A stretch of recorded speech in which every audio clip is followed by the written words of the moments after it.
Welcome to the H2H Human Connection Done Right Summit, bringing together forward-thinking leaders who understand that true innovation happens when people, process, and technology work in harmony.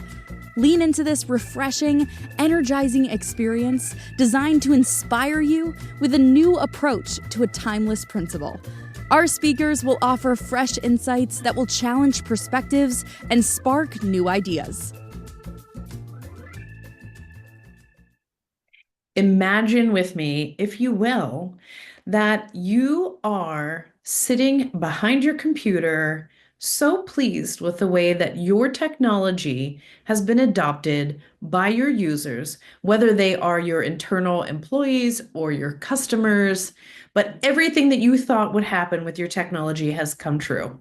The promise that you delivered from that initial demo, that initial implementation, is now being realized because everybody who's on the other end of your technology is using it precisely as designed. You've done it. You've designed the next iPhone. Anytime somebody opens the box of your technology, they're using it without receiving a lot of instruction, any headache, or frustration. And that is because you were able to take some of the tips and tricks that you learned here today in this session, Human-Centered Design for Technology User Adoption. I am Dr. Shannon Gregg, and I am pleased to lead you on this journey today, knowing that you're going to come out of this with some immediate tips and tricks that you're going to be able to use to make that technology really soar. Now, why are we here today in this H2H Summit thinking about human-centered design for technology user adoption? And the reason why we're doing that is because so much of the time when we think about that beautiful golden triangle of people, process, and technology, we've got three legs of a stool that are really unbalanced. You've been there before. You pull up into your favorite local pub, you sit down at the stool, and one of those legs is just a little off. Now, maybe you solve that problem by shoving a few sugar packets underneath it, but I can tell you the last time I tried to put some sugar packets inside of technology code, it did not work in my favor. So what can we do? How can we make sure that we've got a golden triangle that is completely harmonized and all three of those triangle corners are working together? Well, we're going to look at academic theory and we're going to tie it to practical application so that you can think about all of the things that will help to drive you into that perfect symbiotic triangle so that your people, process, and technology are working together.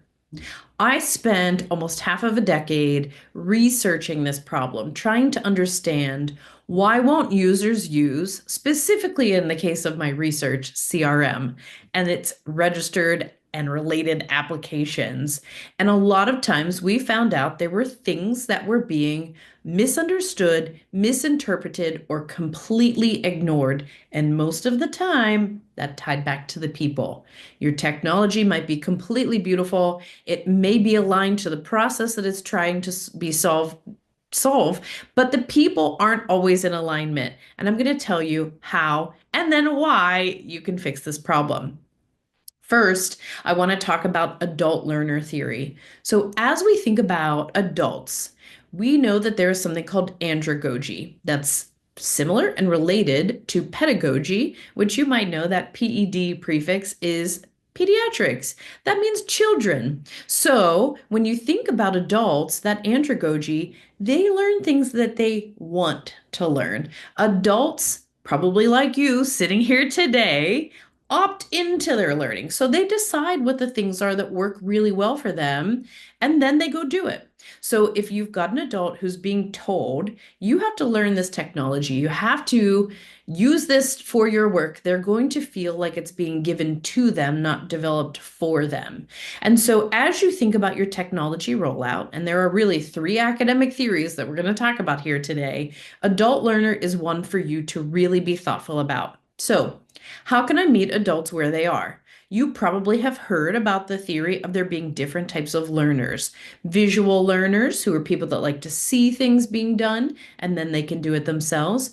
Auditory learners, Those are my podcast lovers out there, people that like to hear things and then they ingest them. And kinesthetic learners, those are the ones that have to do to understand. Well, the reality is no adult is really just one of those at one time. They're often a real mix of all of those things. So as you're designing your tutorials, your training, your documentation, your user acceptance testing, you have to think about how different adult learner types are going to come into action and how you can tickle them when you're trying to get them to understand how to use your technology in their current workday. So, as you're pulling through that concept of the adult learners, as best you can, you want to engage them ahead of time. So get their perspective prior to rolling out the new technology, the announcement of the new technology, the training for the new technology, and understand what is it that would be helpful to them. So how can these adults be brought along inside? So make sure that they are involved in the planning and the evaluation and how they are being instructed. If you're working with salespeople, and you are putting out a 60-minute training video, I can guarantee you none of them are sitting down with bated breath waiting to watch that training. That's not how they work. So think about how you can tie your training to the way that these adults are going to learn, and asking them is the best way to get inside of there. Next, pushing into their experience. What are the things that they already know? How can you build upon that? Are there people in the team that are coming with a more understanding of what your technology is? Or are there people who are really far behind when it comes to that technology learning curve? So think about what their experience is as you roll out the training. And sometimes you will be able to find ways to address learners who are at different components of where they are in their learning cycle. Next, I really want you to think about the relevance and impact. That's the WIFM. What's in it for me? That's what all of the people who are receiving your technology training are going to be asking themselves. Why am I here? And then finally, make it problem centered. Here's what this technology is going to do for you. Here's a case study. Here's a person just like you that has used it, and this is how that's helped them. So adult learner theory is the first thing that I want you to think about as you're thinking of how to use human-centered design for technology user adoption. The second big theory we're going to talk about is change management. Everyone talks about change management, and most people do not do change management. So the first trick I want to tell you is make sure that by the time you're helping your users understand what your technology is going to do, is recognize that they're joining you where they are, not where you are. So you might have been thinking about this implementation or this launch for a really long time. You have to help catch them up to where you are. So if you're thinking about the ways that they're going to assimilate and use the new technology that you're rolling out to them, your change management approach really has to meet them where they are. There is a really simple tool that I really like. It is one of the seminal change management theories. It came out in 1967. It came from Lewin, and his change management theory has 3 simple steps. And I love this one because it is really easy for you to think about regardless of what you're doing to your technology, from making one small change to rolling out something brand new. And the first is you have to unfreeze. That concept of this is the way we've always done it, pull that back and start to change the way that it's been done, question the way that it's been done, understand why it's always been done that way, and you start to unfreeze as if what your problem is an ice cube where they currently are. The second step in the Lewin 3-step theory is to make the change. So as you start to pull back on, this is why this isn't working, this is why we've thought about doing things in a different way, you've got that moment where you start to make the change. And this can involve loads of different steps. This may be where your training is. This may be where your user acceptance training or user acceptance testing, which is a type of training, is. This is where you are starting to build those quick wins. You're identifying case studies from within. You're identifying the people who are your cheerleaders who are going to tell their peers, this is why I'm using the thing that I'm using, and this is how it's going to work for you. And then finally, the third step in the Lewin change management theory is refreeze. This is where you make that habit stick. If you're familiar with gamification or leaderboards or days without an accident, those types of visible ways are really good ways to help people maintain the shift that they're making with their change management. So, as you're thinking through that, that's a really easy way to dig into change management theory. Now, of course, there are much bigger, broader, more detailed change management theories that can be followed depending on the complexity of the technology that you're rolling out and what it's replacing. So, if you're moving from, say, a HubSpot CRM, Sales Hub, which is a little less feature rich, to a Salesforce Sales Cloud CRM, which is a little bit more challenging to use as a user, your change management approach really might be different than if you're moving from a pen and paper, Excel-based Google Sheet CRM straight to Salesforce. So the change management theory that you uh, apply to what it is that you're trying to change is going to be completely relevant to how big the scope is of what it is you're trying to change. Now, the third academic theory that I want to tell you about that really pulls into technology user adoption is the diffusion of innovations theory. When you think about diffusion of innovations, this sounds like science because that is exactly what they're trying to tell you about. So the concept here is there is a diffusion. So when you think about a diffuser and a hair dryer, that's exactly what I want you to picture here. How does an idea get spread?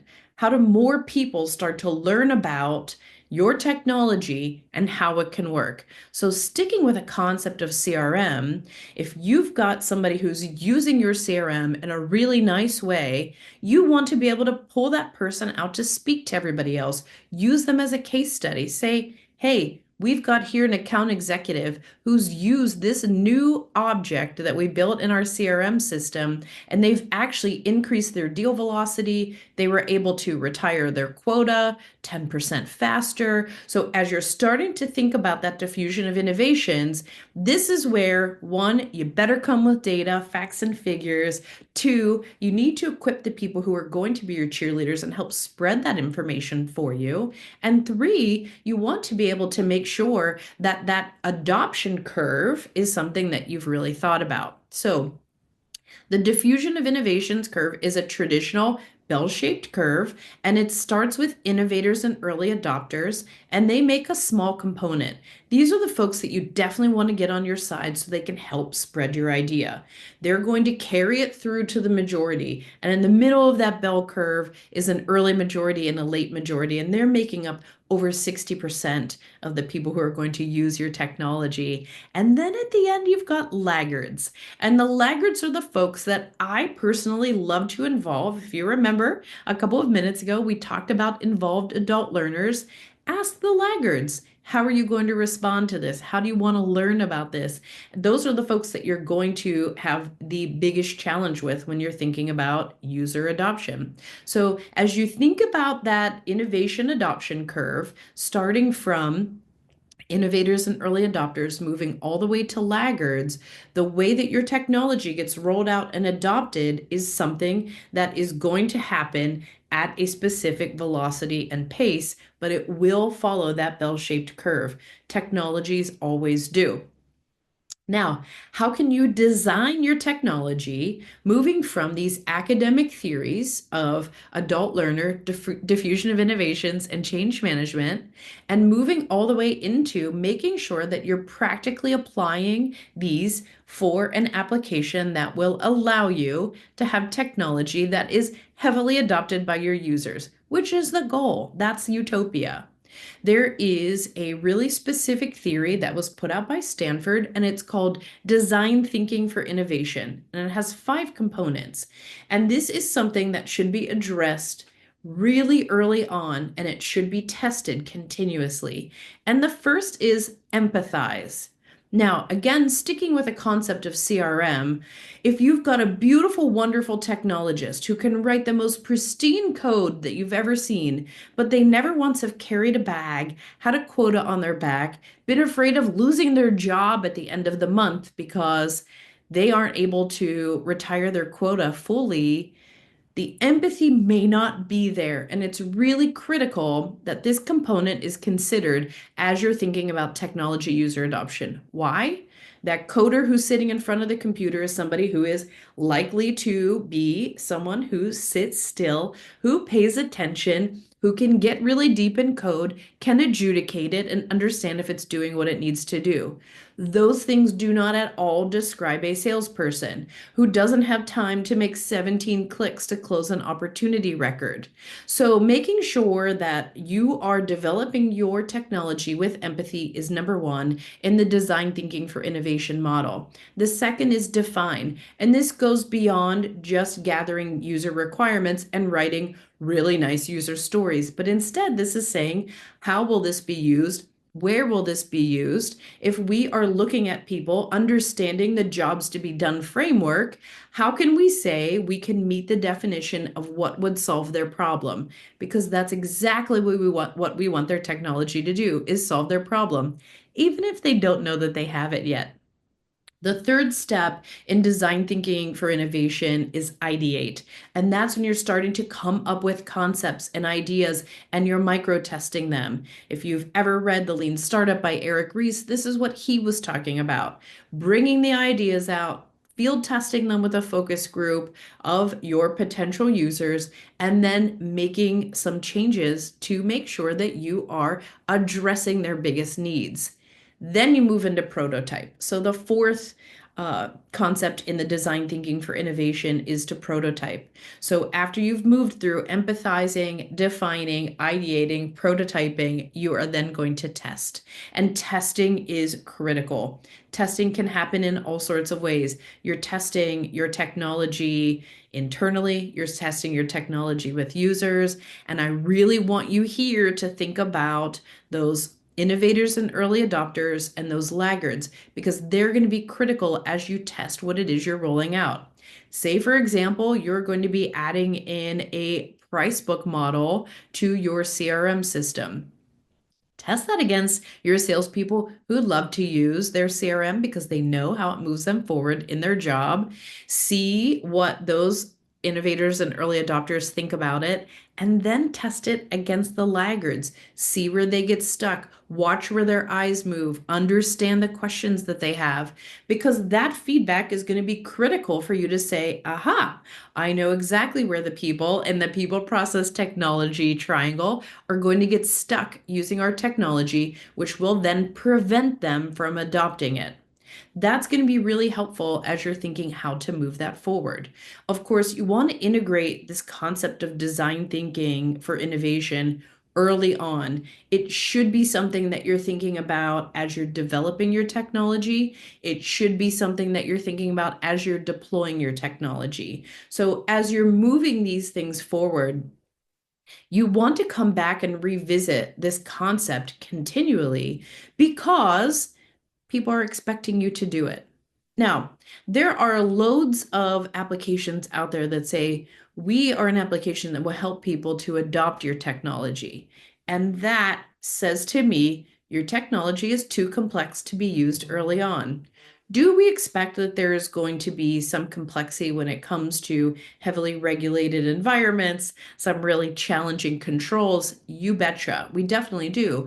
But we also want to think, just like the iPhone that I mentioned earlier, about how people could unbox your product and understand really quickly how to use it. So, pulling back through, thinking about those user adoption theories is just going to be critical from the very first moment that you're thinking about rolling this out. How can you put this into action? So you're sitting there right now saying, great, that sounds perfect to me. I understand exactly where you're coming from when it comes from the academic perspective, but how am I going to put this into action? So you want to make sure that you are considering these three theories from the beginning and then rolling that Stanford design for innovation throughout. You can do this by loads of ways. You are now going to be enabled by me to be a field researcher. So you're going to look and see, How do people do their job? How are they currently doing it? You need to have a really good understanding of that. So when you go out to champion your technology and you're enabling the rest of the people who have been pulled in by you through that change management as the cheerleaders of your technology, they are going to be able to pull this story through as well because you have done a participatory research where you have sat and watched the way that they do their job so you can address that as you roll yours out. Hey, I've seen the way that you've done this before. You sit down and you enter things with your fingers into a Google Sheet, and I've watched what happens when you share it to somebody else and they overwrite or they shift a column and you completely miss an entire row of data that took care of an entire day's worth of work for you. Once you're able to do that, you'll get the street cred that allows them to say, okay, this person understands what I've done, and I know that they've thought about this as they've put their new technology in front of me. And when I say new technology, I don't just mean a brand new application. I also mean an update or an enhancement or a bug fix, because these types of things should be thought about all of the time.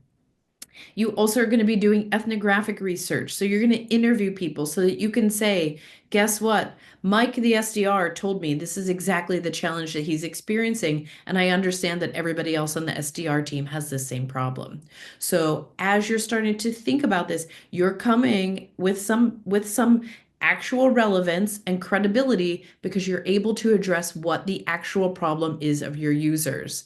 That then drives an understanding, and the understanding says, I really was being thoughtful about the problems that you have, and that's what my technology is trying to solve for you.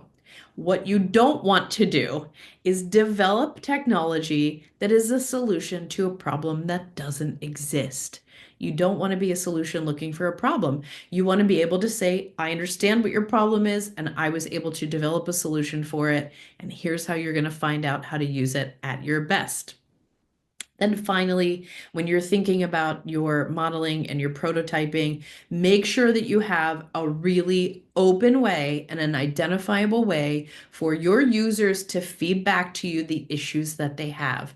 There's nothing more frustrating for a user than when they find a bug or something behaves in a way that they weren't expecting and they can't let you know about it. So, I am so pleased that you are paying attention to ways that you can consider your user when you're thinking about how they adopt their technology. We all know this is the Achilles heel of many go-to-market technology applications, and it's not something that people want to talk about all of the time. So you've made the right choice by paying attention to these user adoption theories, adult learner, diffusion of innovations, and change management, and the way that you can apply human-centered design to solve your technology user adoption problems. Thank you so much for joining me today, and best of luck to you as you roll out your new technology application. Thank you for joining us in today's forward-thinking session of human connection done right. As we transition to our next expert speaker, remember that together we are redefining the future. To stay engaged and informed, visit revenue-bydesign.com, where together we will be deliberate, be intentional, and be successful.